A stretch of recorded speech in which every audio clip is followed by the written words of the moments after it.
Scorzè abbraccia Enrico Zoppas, lo ringrazia calorosamente per aver creduto in quest'area e questa impresa, lo accoglie da cittadino onorario. Nel 1971 decise di tentare l'avventura dell'acquisizione della San Benedetto, azienda divenuta con lui leader non solo nazionale. Tanta riconoscenza per un imprenditore che ha garantito benessere e stabilità a buona parte della popolazione del circondario. 40 anni fa, cosa ha visto in particolare qui per poter puntare? Ma guardi, io sono arrivato qui per caso, per orgoglio, proprio perché l'azienda viveva un momento di difficoltà. Posso dire che in un anno abbiamo riportato l'azienda da un momento di incertezza a un momento di certezza delle proprie capacità e di un futuro che sicuramente sarebbe stato brillante. È stata una cerimonia semplice dove sono intervenuti l'attuale sindaco Maestriner ed i primi cittadini che si sono succeduti a Scorzè negli ultimi 43 anni. Ha parlato l'amministratore delegato di San Benedetto Pierluigi Tosato, il parlamentare del PD Pierpaolo Baretta ed il presidente della Regione Veneto Luca Zaia, che con Zoppas condivide la provenienza dalla zona del Coneglianese.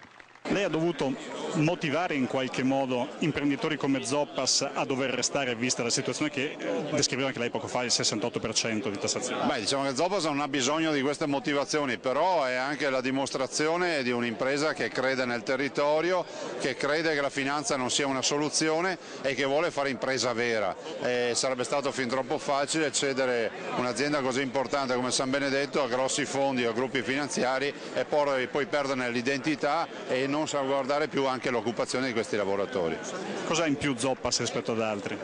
Ma che la storia del territorio è identità, è una famiglia che ormai da generazioni fa impresa, dà lavoro a migliaia di persone, ma soprattutto, ricordiamolo, ha dato anche l'opportunità a molti lavoratori di diventare dei grandi imprenditori, perché ci sono delle storie imprenditoriali che tutti noi conosciamo, ma magari non sappiamo che quelli erano dei lavoratori di Zoppas. Imprenditori che, come lui, non hanno ceduto alla grande tentazione di andare a produrre altrove e che però dalla politica hanno qualcosa da chiedere.